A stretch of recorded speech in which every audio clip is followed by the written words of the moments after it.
بسم الله الرحمن الرحيم والنجم إذا هوى ما ضل صاحبكم وما غوى وما ينطق عن الهوى إن هو إلا وحي يوحى.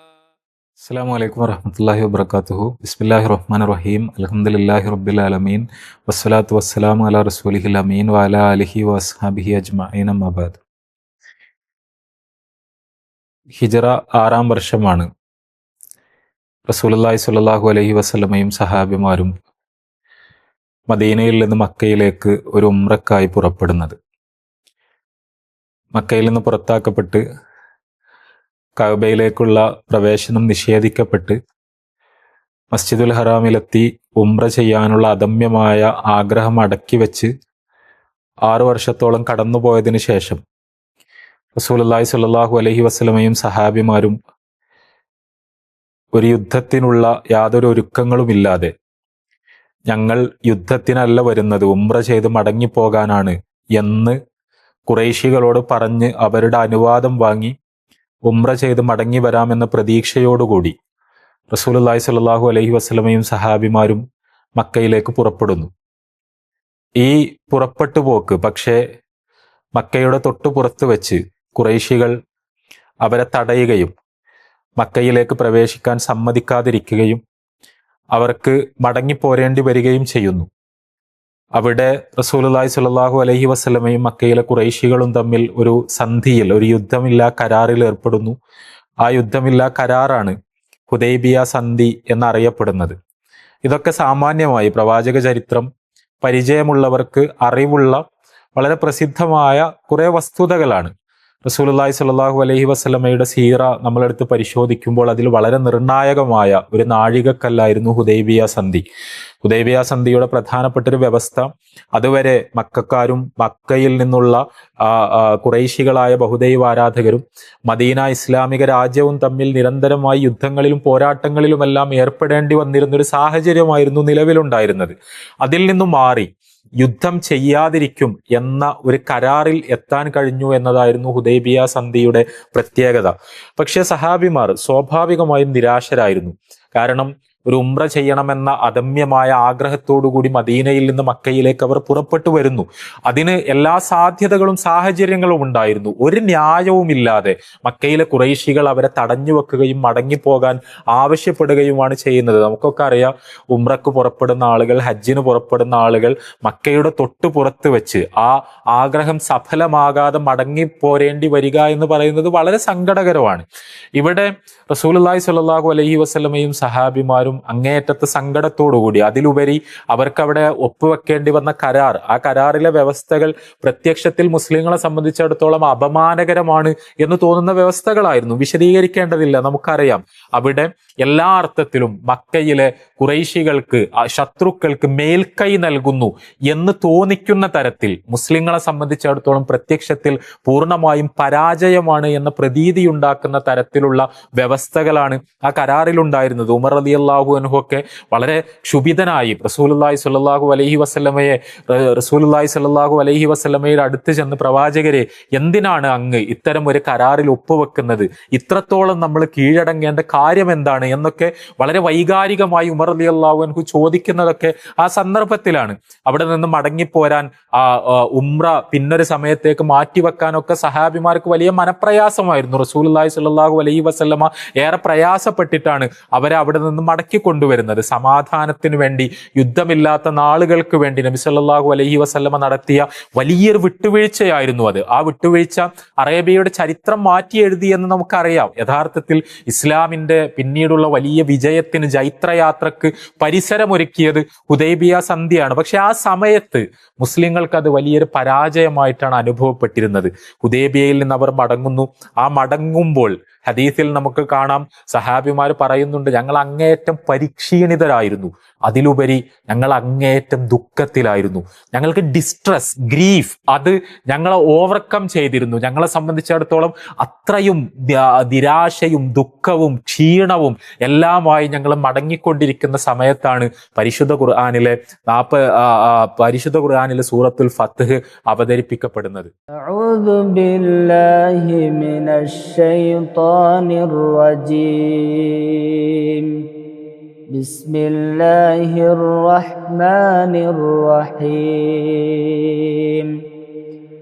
ഇന്നാ ഫതഹ്നാ ലക ഫത്ഹൻ മുബീനാ ليغفر لك الله ما تقدم من ذنبك وما تأخر ويتم نعمته عليك ويهديك صراطا مستقيما. സൂറത്തുൽ ഫത്ഹ് ഹുദൈബിയ സന്ധിയുടെ പശ്ചാത്തലത്തിലാണ് സൂറത്തുൽ ഫത്ഹിലെ വചനങ്ങൾ. സൂറത്തുൽ ഫത്ഹ് നമ്മൾക്ക് എല്ലാവർക്കും പരിശോധിച്ചു നോക്കാവുന്നതാണ്. സൂറത്തുൽ ഫത്ഹ് തുടങ്ങുന്നത് തന്നെ വളരെ ശക്തമായൊരു പ്രഖ്യാപനത്തോടു കൂടിയാണ്. ഇന്നാ ഫതഹ്നാ ലക ഫത്ഹം മുബീന. പ്രവാചകരെ, അങ്ങേക്ക് നാം വളരെ വ്യക്തമായൊരു വിജയം സമ്മാനിച്ചിരിക്കുന്നു എന്ന് പറഞ്ഞുകൊണ്ടാണ് ഖുർആൻ തുടങ്ങുന്നത്. ഇവിടെ പരാജയപ്പെട്ടു, ശത്രുക്കൾക്ക് മുന്നിൽ കീഴടങ്ങേണ്ടി വന്നു, നമ്മുടെ ആഗ്രഹങ്ങൾ അടിയറ വെക്കേണ്ടി വന്നു എന്നൊക്കെ സഹാബിമാർ കരുതി അവർ ദുഃഖത്തോടുകൂടി, സങ്കടത്തോടുകൂടി, നിരാശയോടുകൂടി അവർ മദീനയിലേക്ക് മടങ്ങിക്കൊണ്ടിരിക്കുന്ന സമയത്ത് റസൂലുള്ളാഹി സ്വല്ലല്ലാഹു അലൈഹി വസല്ലമക്ക് പരിശുദ്ധ ഖുർആനിലെ വചനം അവതരിപ്പിക്കപ്പെടുകയാണ്. അങ്ങനെയല്ല, നിങ്ങൾക്ക് നിരാശ വേണ്ട, ദുഃഖം വേണ്ട, ഇത് നിങ്ങളുടെ തെറ്റിദ്ധാരണയാണ്. ഭാവി എന്താണ് എന്ന് നിങ്ങൾക്ക് അറിയില്ലല്ലോ. പ്രത്യക്ഷത്തിൽ ഇത് പരാജയമാണ് എന്ന് നിങ്ങൾക്ക് തോന്നുന്നുണ്ടാകാം. പക്ഷേ ഇത് യഥാർത്ഥത്തിലുള്ള വിജയമാണ്. ഇതാ നിങ്ങൾ വിജയിച്ച് കഴിഞ്ഞിരിക്കുന്നു. ഹുദൈബിയ സന്ധിയിൽ ഒപ്പുവെച്ചതോടുകൂടി നിങ്ങൾ വിജയിച്ച് കഴിഞ്ഞിരിക്കുന്നു. അറേബ്യ ഇനി നിങ്ങളുടേതാണ്. ശത്രുക്കൾ പരാജയപ്പെട്ട് കഴിഞ്ഞു. അത് ഇനി ഏതാനും ദിവസങ്ങളുടെ, മാസങ്ങളുടെ, വർഷങ്ങളുടെ കാത്തിരിപ്പ് മാത്രമാണ്. വളരെ പെട്ടെന്ന് തന്നെ ഈ കാര്യങ്ങൾ മാറി മറിയുന്നത്. അതിന് ഹുദൈബിയ സന്ധി പശ്ചാത്തലമൊരുക്കുന്നത് നിങ്ങൾക്ക് കാണാൻ കഴിയും. അള്ളാഹു ഇത് പറയുന്നതോടുകൂടി മുസ്ലിങ്ങളെ സംബന്ധിച്ചിടത്തോളം, പ്രവാചകൻ സല്ലല്ലാഹു അലൈഹി വസല്ലമയെ സംബന്ധിച്ചിടത്തോളം അത് അത്രക്കും ഉറപ്പാണ്. അവരുടെ ആത്മവിശ്വാസത്തെ അത് എങ്ങനെ ബൂസ്റ്റ് ചെയ്യുമെന്ന് നമുക്കറിയാം. വളരെ പ്രത്യക്ഷത്തിൽ നമ്മൾ ഒരു കാര്യത്തിന് വേണ്ടി മുന്നിട്ടിറങ്ങിയിട്ട് നമ്മൾ വലിയൊരു പരാജയമാണ് എന്ന് കരുതുന്ന ഒരു അവസ്ഥയിലൂടെ നമ്മൾ കടന്നു പോകുന്നു. പക്ഷേ പലപ്പോഴും ആ പരാജയം വിജയത്തിന്റെ ഒരു ചവിട്ടുപടിയായിരിക്കും. നമ്മൾ വിചാരിക്കാത്ത പരിണതികളായിരിക്കും അള്ളാഹു നമ്മൾക്ക് ഒരുക്കി വെച്ചിട്ടുണ്ടാവുക എന്ന വലിയ പാഠം ഈ സന്ദർഭത്തിലുണ്ട്. ഇന്നാ ഫതഹ്നാ ലക ഫത്ഹം മുബീന എന്ന് പരിശുദ്ധ ഖുർആൻ റസൂലുള്ളാഹി സ്വല്ലല്ലാഹു അലൈഹി വസല്ലമയോട് പറയുന്നത്. ഹിജ്റ 8-ാം വർഷം മക്ക വിജയമുണ്ടാകുന്നു. ആ മക്ക വിജയത്തിന് എല്ലാ അർത്ഥത്തിലും പരിസരമൊരുക്കിയത് ഈ ഹുദൈബിയ സന്ധിയായിരുന്നു. ഹുദൈബിയ സന്ധിയിലെ വ്യവസ്ഥകൾ ഖുറൈശികൾ ലംഘിക്കുന്നു. ആ ഖുറൈശികൾ അത് ലംഘിച്ചതിന്റെ പേരിലാണ് റസൂലുള്ളാഹി സ്വല്ലല്ലാഹു അലൈഹി വസല്ലമക്ക് വലിയൊരു സൈന്യവുമായി മക്കയിലേക്ക് കടന്നു ചെല്ലാൻ കഴിയുന്നതും മക്ക റസൂലുള്ളാഹി സ്വല്ലല്ലാഹു അലൈഹി വസല്ലമക്ക് അധീനമായി തീരുന്നതും. മക്കയിൽ മക്ക വിജയത്തിന്റെ സന്ദർഭത്തിൽ റസൂലുള്ളാഹി സ്വല്ലല്ലാഹു അലൈഹി വസല്ലമ കടന്നു ചെന്നുകൊണ്ട് നമ്മൾക്ക് നിവേദനങ്ങളിൽ വായിക്കാൻ കഴിയുന്നുണ്ട്. റസൂലുള്ളാഹി സ്വല്ലല്ലാഹു അലൈഹി വസല്ലമ മക്കയിലൂടെ, മക്ക ജയിച്ചടക്കി ഒട്ടകപ്പുറത്ത് സഞ്ചരിക്കുമ്പോൾ അവിടുന്ന് ഈ ആയത്ത് പാരായണം ചെയ്യുന്നുണ്ടായിരുന്നു. ഇന്നാ ഫതഹ്നാ ലക ഫത്ഹം മുബീന. ഹുദൈബിയ സന്ധിയുടെ സമയത്ത് ഇത് വ്യക്തമായ വിജയം തന്നെയാണ് എന്ന് അള്ളാഹു പറഞ്ഞത് പുലർന്നിരിക്കുന്നു എന്ന അർത്ഥത്തിൽ റസൂലുള്ളാഹി സ്വല്ലല്ലാഹു അലൈഹി വസല്ലമ ആ ആയത്ത് പാരായണം ചെയ്തുകൊണ്ട് മക്കയിലൂടെ സഞ്ചരിച്ചത് അതുമായി ബന്ധപ്പെട്ട നിവേദനങ്ങളിൽ നമുക്ക് വായിക്കാൻ കഴിയും. മക്ക വിജയം ഇസ്ലാമിക ചരിത്രത്തിലെ നബി സല്ലല്ലാഹു അലൈഹി വസല്ലമയുടെ ചരിത്രത്തിലെ ഏറ്റവും ശ്രദ്ധേയമായ സംഭവമായിരുന്നു എന്ന് നമുക്കറിയാം. റസൂലുള്ളാഹി സ്വല്ലല്ലാഹു അലൈഹി വസല്ലമയും 10,000-ഓളം വരുന്ന സഹാബിമാരും മക്കയിലേക്ക് കടന്നു ചെല്ലുകയാണ്. മക്കക്കാർ അത്ഭുതപ്പെട്ട് നോക്കുകയാണ്. അബൂ സുഫിയാൻ അപ്പോഴും ഇസ്ലാം സ്വീകരിച്ചിട്ടില്ല. അബൂ സുഫിയാൻ മക്കൾക്ക് പുറത്തിറങ്ങി വരുന്നു. അബൂ സുഫിയാനാണ് മക്കയിലെ നേതാവ്. അബൂ സുഫിയാൻ നോക്കുമ്പോൾ അബൂ സുഫിയാൻ കാണുന്നത് രാത്രിയിൽ പന്തങ്ങൾ വീശിക്കൊണ്ട് 10,000-കണക്കിന് മനുഷ്യർ മക്കയിലേക്ക് മാർച്ച് ചെയ്യുന്നതാണ്. അബൂ സുഫിയാൻ ഈ കാഴ്ച കണ്ട അബൂ സുഫിയാൻ മനസ്സിലാവുകയാണ്, ഇല്ല, ഒരിക്കലും നമുക്ക് ചെറുത്തു നിൽക്കാൻ കഴിയില്ല, ഇവരെ തോൽപ്പിക്കാൻ കഴിയില്ല, അവരെ തോൽപ്പിക്കാൻ വിചാരിക്കുന്നത് വെറുതെയാണ്. നമുക്കറിയാം, രാത്രിയിൽ അത്രയധികം പേർ കയ്യിൽ തീപ്പന്തങ്ങളുമായി കടന്നു വരുന്നത് കാണുമ്പോൾ അതുണ്ടാക്കുന്ന ഒരു വിഷ്വൽ ഇമ്പാക്റ്റ് അത് നമ്മൾക്ക് ഊഹിക്കാവുന്നതേ ഉള്ളൂ. മക്കയുടെ തലവനായ അബൂ സുഫിയാൻ പക്ഷേ ഏതാനും സമയങ്ങൾക്കുള്ളിൽ അദ്ദേഹം ഇസ്ലാം സ്വീകരിക്കുന്നു. റസൂലുള്ളാഹി സ്വല്ലല്ലാഹു അലൈഹി വസല്ലം മക്കയിലേക്ക് പ്രവേശിക്കുന്നതിന് തൊട്ട് മുമ്പായി അബൂ സുഫിയാൻ ഇസ്ലാം സ്വീകരിച്ചതാണ് നമ്മൾ ചരിത്രത്തിൽ കാണുന്നത്. അവിടെ റസൂലുള്ളാഹി സ്വല്ലല്ലാഹു അലൈഹി വസല്ലം പറയുന്നുണ്ട്, നിങ്ങൾ അബൂ സുഫിയാനെ ഒരു കുന്നിന് മുകളിൽ കൊണ്ടുപോയി നിർത്തുക, അബൂ സുഫിയാൻ കാണട്ടെ ഇസ്ലാം എത്ര വളർന്നിരിക്കുന്നു എന്ന്. അബൂ സുഫിയാൻ ഇത്രയും കാലം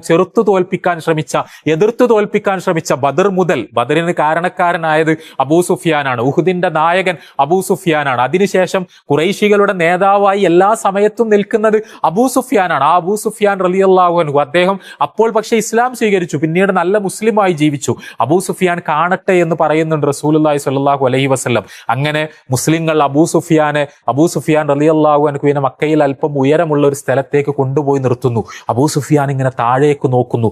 ജനസഞ്ചയം അതിങ്ങനെ ഒഴുകിക്കൊണ്ടേയിരിക്കുകയാണ് മക്കയിലേക്ക്. ബദറിൽ 313ഓളം സഹാബിമാരെയാണ് മുശ്രിക്കുകൾക്ക് കാണേണ്ടി വന്നതെങ്കിൽ 10,000-ഓളം പേർ മക്കയിലേക്ക് ഇരച്ചു കയറുകയാണ്. അങ്ങനെ കടന്നു പോകുന്ന സമയത്ത് അബൂ സുഫിയാൻ നോക്കുമ്പോൾ സഅദ് ബിൻ ഉബാദ റളിയല്ലാഹു അൻഹുവിന്റെ നേതൃത്വത്തിൽ വലിയൊരു ആൾക്കൂട്ടം, അൻസാരികളുടെ ആൾക്കൂട്ടമാണ്. ആ ആൾക്കൂട്ടം മക്കയിലേക്ക് പ്രവേശിക്കുകയാണ്. അങ്ങനെ പ്രവേശിക്കുമ്പോൾ സഅദ് ബിൻ ഉബാദ റളിയല്ലാഹു അൻഹു അബൂ സുഫിയാനെ കണ്ടു. അബൂ സുഫിയാൻ ഇസ്ലാം സ്വീകരിച്ച വിവരമൊന്നും സഅദ് ബിൻ ഉബാദ റളിയല്ലാഹു അൻഹുവിന് അറിയില്ല. സഅദ് ബിൻ ഉബാദ റളിയല്ലാഹു അൻഹു അബൂ സുഫിയാൻ റളിയല്ലാഹു അൻഹുവിനോട് പറയുന്നുണ്ട്, അൽ യൗമ യൗമുൽ മൽഹമ, അബൂ സുഫിയാൻ കാത്തിരുന്നോളൂ, ഇത് രക്തച്ചൊരിച്ചിലിന്റെ ദിവസമാണ്, ഇത് പ്രതികാരത്തിന്റെ ദിവസമാണ്. എത്ര കാലം മുസ്ലിങ്ങളെ പീഡിപ്പിച്ച, വേട്ടയാടിയ, യുദ്ധം ചെയ്ത, കൊന്നൊടുക്കിയ, നാട്ടിൽ നിന്ന് പുറത്താക്കിയ കൊടും ക്രൂരന്മാരാണല്ലോ മക്കയിൽ ജീവിക്കുന്നത്. അവരോട് ഞങ്ങൾ പ്രതികാരം ചെയ്യുന്ന ദിവസമാണിത്. നിങ്ങൾക്കൊന്നും ചെയ്യാൻ കഴിയില്ല, അത്ര വലിയൊരു ആൾക്കൂട്ടമാണ് ഇവിടെ പ്രവേശിച്ചിരിക്കുന്നത് എന്ന് ആത്മവിശ്വാസത്തോടു കൂടി സഅദ് ബിൻ ഉബാദ റളിയല്ലാഹു അൻഹു അബൂ സുഫിയാനിനോട് പറയുകയാണ്. അതോടൊപ്പം സഅദ് ബിൻ ഉബാദ റളിയല്ലാഹു അൻഹു പറയുന്നുണ്ട്, ഇത് കഅബയുടെ നാടാണ്, ഹറമിന്റെ നാടാണ്, അതുകൊണ്ട് മുസ്ലിങ്ങളൊന്നും ചെയ്യില്ല, ഇതിനോട് ആദരവ് കാണിക്കും എന്നൊന്നും നിങ്ങൾ വിചാരിക്കണ്ട. അതിനെയെല്ലാം മറികടന്നുകൊണ്ട് ആ ആദരവിനെയും പരിശുദ്ധിയെയും ഒന്നും ഇന്നത്തെ ദിവസം വകവെക്കേണ്ടതില്ല, മക്കയിൽ ഞങ്ങൾ പ്രതികാരം ചെയ്യും എന്ന് സഅദ് റളിയല്ലാഹു അൻഹു സ്വാഭാവികമായും പ്രവാചകൻ സ്വല്ലല്ലാഹു അലൈഹി വസല്ലമയോടുള്ള പ്രിയം കൊണ്ട്, ഇത്രകാലം പ്രവാചകനെ പീഡിപ്പിച്ച ശത്രുക്കളോടുള്ള കോപം കൊണ്ട് അവരെ ഈ രീതിയിൽ കീഴടക്കുമ്പോൾ അവരോട് ഇങ്ങനെ പെരുമാറും എന്ന് അദ്ദേഹം പറയുകയാണ്. അബൂ സുഫിയാൻ ഭയക്കുന്നു. കാരണം മക്കയുടെ നേതാവാണ് അദ്ദേഹം. മക്കയിലെ ജനങ്ങൾക്ക് എന്താണ് സംഭവിക്കാൻ പോകുന്നത് എന്നതിനെ സംബന്ധിച്ച് അദ്ദേഹത്തിന് ആശങ്കയുണ്ട്. അപ്പോഴാണ് റസൂലുള്ളാഹി സ്വല്ലല്ലാഹു അലൈഹി വസല്ലം അതിലെ കടന്നു വരുന്നത്, അബൂ സുഫിയാൻ റളിയല്ലാഹു അൻഹു കാണുന്നത്. അബൂ സുഫിയാൻ റസൂലുള്ളാഹി സ്വല്ലല്ലാഹു അലൈഹി വസല്ലമയോട് പറഞ്ഞു, പ്രവാചകരെ അങ്ങ് കേട്ടോ സഅദ് ബിൻ ഉബാദ പറഞ്ഞത്? നബി സല്ലല്ലാഹു അലൈഹി വസല്ലം ചോദിച്ചു, എന്താണ് സഅദ് പറഞ്ഞത്? അബൂ സുഫിയാൻ റളിയല്ലാഹു അൻഹു സഅദ് പറഞ്ഞ കാര്യം റസൂലുള്ളാഹി സ്വല്ലല്ലാഹു അലൈഹി വസല്ലമക്ക് വിശദീകരിച്ചു കൊടുത്തു. റസൂലുള്ളാഹി സ്വല്ലല്ലാഹു അലൈഹി വസല്ലം മറുപടി പറഞ്ഞു, ഇല്ല, സഅദ് പറഞ്ഞത് സത്യമല്ല, അത് സഅദിന്റെ തെറ്റിദ്ധാരണയാണ്, സഅദ് അങ്ങനെ വിചാരിച്ചിട്ടുണ്ടാകും. ഇന്നൊരിക്കലും നമ്മൾ രക്തച്ചൊരിച്ചൽ ഉദ്ദേശിക്കുന്നില്ല, പ്രതികാരം ഉദ്ദേശിക്കുന്നില്ല. ഇന്ന് കാരുണ്യത്തിന്റെ, വിട്ടുവീഴ്ചയുടെ, മഹാമനസ്കതയുടെ ദിവസമാണ് എന്ന അർത്ഥത്തിൽ റസൂലുള്ളാഹി സ്വല്ലല്ലാഹു അലൈഹി വസല്ലം അവിടെ സംസാരിക്കുന്നുണ്ട്. ഇന്ന് നമ്മൾ കഅബയുടെ ആദരണീയതയെ ഉയർത്തിപ്പിടിക്കും, പരിശുദ്ധ ഹറമിന്റെ പവിത്രതയെ നമ്മൾ ആദരിക്കും, ബഹുമാനിക്കും. ഇത് മക്കയാണ് എന്ന ബോധം നമ്മൾ നിലനിർത്തും. ഒരിക്കലും ആ തരത്തിലുള്ള പ്രതികാരത്തിന്റെ, രക്തച്ചൊരിച്ചിലിന്റെ ഒരു അന്തരീക്ഷം ഇവിടെ ഉണ്ടാക്കുകയില്ല എന്ന് പ്രഖ്യാപിക്കുകയാണ് റസൂലുള്ളാഹി സ്വല്ലല്ലാഹു അലൈഹി വസല്ലം. കാരുണ്യത്തിന്റെ പ്രവാചകൻ, സമാധാനത്തിന്റെ പ്രവാചകൻ, വിട്ടുവീഴ്ചയുടെ പ്രവാചകൻ, ആർദ്രതയുടെ പ്രവാചകൻ. നമ്മൾ ആലോചിച്ചു നോക്കൂ, അത്രയും കാലം 23 വർഷക്കാലത്തെ കഠിനമായ ഈ പീഡകളിലൂടെ മുഴുവൻ കടന്നുപോയിട്ട് ഈ പീഡനങ്ങൾക്കും മർദ്ദനങ്ങൾക്കും മുഴുവൻ നേതൃത്വം നൽകിയ ആ ജനസഞ്ചയത്തെ റസൂലുള്ളാഹി സ്വല്ലല്ലാഹു അലൈഹി വസല്ലം കീഴടക്കി ഒരു ജേതാവിനെ പോലെ ആ മക്കയിലേക്ക് കടന്നു ചെന്നിട്ട് അവരെയൊന്നും ഉപദ്രവിക്കാതെ, അവിടെ കൂട്ടക്കൊല നടത്താതെ, പ്രതികാരം തീർക്കാതെ, അവിടെ രക്തച്ചൊരിച്ചിലിനൊരുങ്ങാതെ ആ നാടിന്റെ പവിത്രതയെ ഉയർത്തിപ്പിടിച്ച ആ മനുഷ്യർക്ക് മുഴുവൻ മാപ്പ് നൽകിയ, മനുഷ്യ ചരിത്രത്തിലെ തന്നെ സമാനതകളില്ലാത്ത ഉജ്ജ്വല സംഭവമായിരുന്നു മക്ക വിജയം എന്ന് പറയുന്നത്. ഹുദൈബിയ സന്ധിയും മക്ക വിജയവുമൊക്കെ പ്രവാചകൻ സ്വല്ലല്ലാഹു അലൈഹി വസല്ലമയുടെ ജീവിതത്തിലെ അതിമഹത്തായ അധ്യായങ്ങളാണ്. നബി സല്ലല്ലാഹു അലൈഹി വസല്ലമ മാനവികതയുടെ എത്ര വലിയ ദൃഷ്ടാന്തമായിട്ടാണ് ഈ ഭൂമിയിൽ ജീവിച്ചത് എന്നതിന്റെ വലിയ ഉദാഹരണങ്ങളാണ്. പരിശുദ്ധ ഖുർആനിൽ സൂറത്തുൽ ഫത്ഹിലൂടെ കടന്നുപോയാൽ ഹുദൈബിയ സന്ധിയുടെ തുടിപ്പുകളെ മുഴുവൻ, അതിലെ വചനങ്ങൾ, അതിൽ ഉള്ളടക്കുന്നത് നമ്മൾക്ക് വളരെ കൃത്യമായി കണ്ടെത്താൻ കഴിയും. നമ്മൾ പരിശുദ്ധ ഖുർആൻ വായിക്കുക, റസൂലുള്ളാഹി സ്വല്ലല്ലാഹു അലൈഹി വസല്ലമയുടെ ജീവചരിത്രം വായിക്കുക. അവിടെ നിന്ന് കാരുണ്യത്തിന്റെ, ആർദ്രതയുടെ വലിയ പാഠങ്ങൾ നമുക്ക് പഠിക്കുവാൻ കഴിയും. അത് നമ്മളുടെ ജീവിതത്തിൽ പകർത്തുന്നതോടൊപ്പം പ്രവാചകൻ സ്വല്ലല്ലാഹു അലൈഹി വസല്ലമയുടെ ഈ കരുണ നിറഞ്ഞ സന്ദേശം ലോകത്തിന് പരിചയപ്പെടുത്താൻ കൂടി നമ്മൾ ശ്രദ്ധിക്കുക. അള്ളാഹു അനുഗ്രഹിക്കുമാറാവട്ടെ.